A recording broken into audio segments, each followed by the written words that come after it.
What's going on, everyone? Ash here with a Super Smash Bros. Ultimate news update. Smash Bros. Series creator and director Masahiro Sakurai has returned yet again with a new column in the latest issue of Japanese gaming publication Famitsu, with this one going into detail on one of my favorite subjects, the game's soundtrack. As always, our friends at Source Gaming have been busy at work translating this latest column, and we have a summary of that translation for you right here. If you want to read the interview in full, make sure to check it out on Source Gaming's website, which you'll find a link to in the video description below. Sakurai begins by reiterating right out of the gate that Smash Bros. Ultimate soundtrack includes over 800 songs for its stages and over 900 songs in total, with that latter figure accounting for victory fanfares and such. He does warn that they're still adjusting a few things and that the final song count could still change, but that there will be an incredible amount of music all the same. Sakurai then discusses the game's My Music feature, which allows you to select between and set the frequency for various songs for each stage's related series. Rather interestingly, he also admits that the total number of tracks varies between series, but that there are various reasons for such discrepancies. Some franchises, Sakurai says, require that a lot of money be paid for their music since the rights to it belong to other companies and not Nintendo. Even in the cases where money isn't a factor, some series might have their song selections restricted since securing music rights for a worldwide game release is no easy task, which can result in only a small number of songs being included for certain franchises. On a personal note, one has to wonder if this is the reason for the Final Fantasy series only getting a scant 2 songs for its Midgar stage. Speculation aside, this unfortunately still seems to be the case if the My Music footage from the recent Smash Bros. Ultimate Direct is anything to go by, but that is still pre-release footage at the end of the day, so let's hope Sakurai and his team have been able to work some magic here.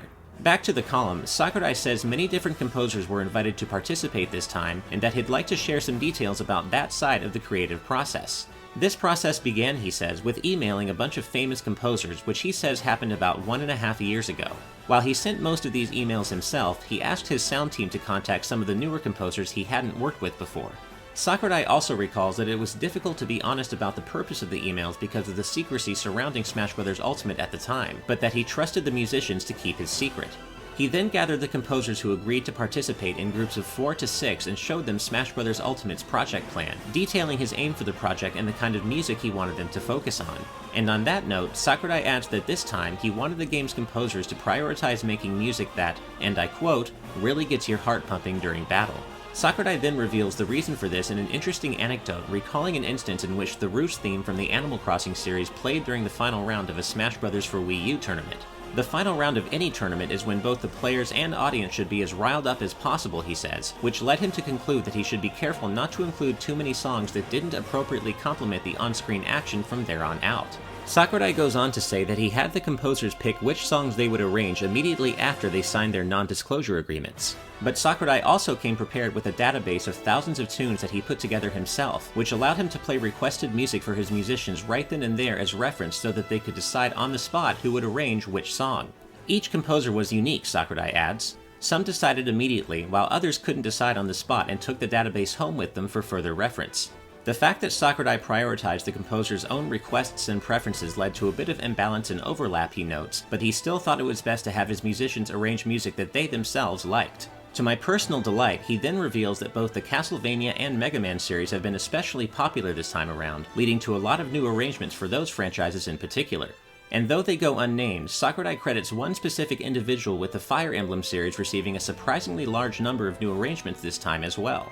And then, Sakurai says, once the composers picked their music, he just sat back and waited for them to deliver their results, with the music supervisor handling direct communications in the interim. Sakurai did make specific requests and ask for adjustments to tracks where necessary though, as he wanted to ensure that they stayed true to the original tracks while also being appropriate for Smash. Sakurai then touches on the songs that didn't get picked, revealing that some of them have been implemented as they are, lifted straight from their source games. And that, Sakurai concludes, is how he and his team decided which tunes would make it into Smash Bros. Ultimate soundtrack. He adds that the time he has spent working with all these different songs and their rich histories has left a lasting impression on him, leading him to conclude that there's no such thing as bad music in a great game. And that brings us to the end of this summary, as well as the end of this update.